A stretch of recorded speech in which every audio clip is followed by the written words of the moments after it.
नमस्कार, news nation digital पर आपका स्वागत है। मैं हूं सुमित कुमार दुबे। अमेरिका ईरान के दूसरे दौर की बातचीत शुरू होने से पहले खबर यह है कि ईरान के सुप्रीम लीडर ने अपने जो बातचीत करने वाले लोग, जो उनके डिप्लोमेट हैं, उनको ये साफ कर दिया है कि किस मसले पर कितना झुका जा सकता है।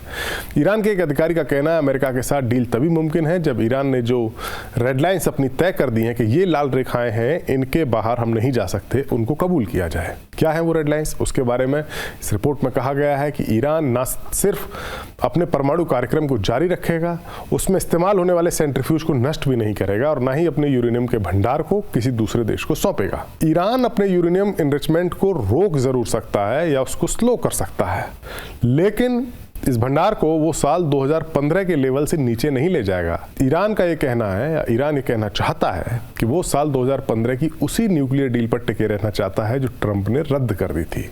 एक तरह से ईरान की जीत भी होगी अगर 2015 वाली डील के मसौदे पर ही नई डील होती है तो। इसके अलावा एक खास पहलू ये भी है कि रूस के प्रेसिडेंट पुतिन इसमें क्या राय रखते हैं। पिछले कुछ सालों में रूस और ईरान की दोस्ती काफ़ी मजबूत हुई है और यूक्रेन युद्ध जो 3 साल से चल रहा है, उस दौरान ईरान ने रूस की काफ़ी मदद की है। हम सभी ने देखा जिस तरीके से रशिया ने 2022 में यूक्रेन पर अटैक किया, उसके टैंक्स यूक्रेन में घुसे, लेकिन यूक्रेन के ड्रोन्स ने किस तरीके से रशियन टैंक्स का खात्मा किया। इसके बाद लगा कि ड्रोन युद्ध में रशिया पिछड़ रहा है, तो उस वक्त ईरान ने रशिया की मदद की, अपने शाहिद ड्रोन्स के बहुत बड़े बड़े जखीरे रशिया में भेजे, रशिया में एक ड्रोन्स की फैक्ट्री लगा दी, जिसके बाद रूस ने यूक्रेन के युद्ध में एक बराबर की ताकत हासिल की ड्रोन्स के पहलुओं को देखते हुए, और अब यूक्रेन युद्ध में रूस का पलड़ा भारी है। तो ऐसे में ये मुमकिन तभी हो सका जब ईरान ने रूस की मदद की। यूक्रेन युद्ध में अमेरिका और उसके तमाम साथी देशों ने लाख कोशिशें की कि पुतिन को झुका दें, लेकिन वो पुतिन को झुका नहीं सके। तमाम तरीके की पाबंदियां लगाई, लेकिन पुतिन की इकोनॉमी या रशिया की इकोनॉमी तेजी से आगे बढ़ रही है और जंग में पुतिन टिके हुए हैं। इससे पुतिन का इंटरनेशनल कद, इंटरनेशनल मसलों पर उनकी राय की अहमियत काफ़ी ज़्यादा बढ़ गई है। लिहाजा उनकी राय लेकर ही ईरान इस डील को स्वीकार करेगा। ये एक अलग पहलू है। वैसे भी ईरान अब उतना कमज़ोर नहीं है जितना वो साल 2015 में था। 2018 में ट्रंप ने जब ईरान के साथ परमाणु डील को रद्द किया था, उसके बाद ईरान ने परमाणु बम बनाने की अपनी कोशिशों में काफ़ी इजाफा किया और उसकी ताकत में भी इजाफा हुआ है। IAEA जो इंटरनेशनल परमाणु ऊर्जा एजेंसी है, उसके मुताबिक ईरान 60% शुद्धता वाले 275 किलो यूरेनियम को भी इकट्ठा कर चुका है। इससे 6 परमाणु बम बन सकते हैं।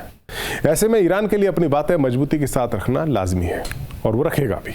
वही अमेरिका ये बात जानता है कि अगर अभी ईरान के साथ डील नहीं हुई तो फिर उसके पास परमाणु बम आ जाएगा और तब का दृश्य पूरी तरह से बदल जाएगा।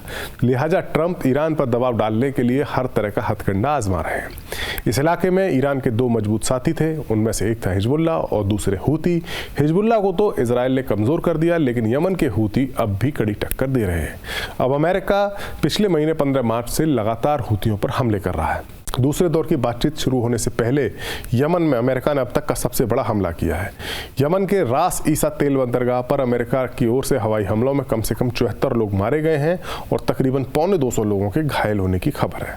रास ईसा बंदरगाह यमन की अर्थव्यवस्था और मानवीय सहायता की आपूर्ति के लिए काफ़ी ज़्यादा अहम है। यहाँ देश के 70% से अधिक आयात और 80% से अधिक मानवीय सहायता आती है। हमले के बाद इस इलाके में काफ़ी ज़्यादा विरोध भी देखा गया है। हूती विरोधी समर्थित अल मसीरा टीवी में विस्फोट और क्षति के वीडियो भी जारी किए गए हैं। इन वीडियोस में जलते हुए ट्रकों का मलबा, नागरिकों की डेड बॉडीज दिखाई जा रही है।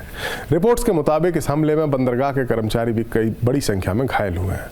अमेरिका ईरान को झुकाने के लिए हर तरह के दांव चल रहा है। अब देखना यह होगा कि दूसरे दौर की बात के बाद हालात किस ओर करवट लेते हैं। हमारा ये वीडियो आपको कैसा लगा, कमेंट सेक्शन में जाइए और अपनी राय हमें जरूर दीजिए। नमस्कार। न्यूज नेशन अब व्हाट्सएप पर खबरों के ताजा अपडेट के लिए न्यूज नेशन के इस QR कोड को स्कैन करें।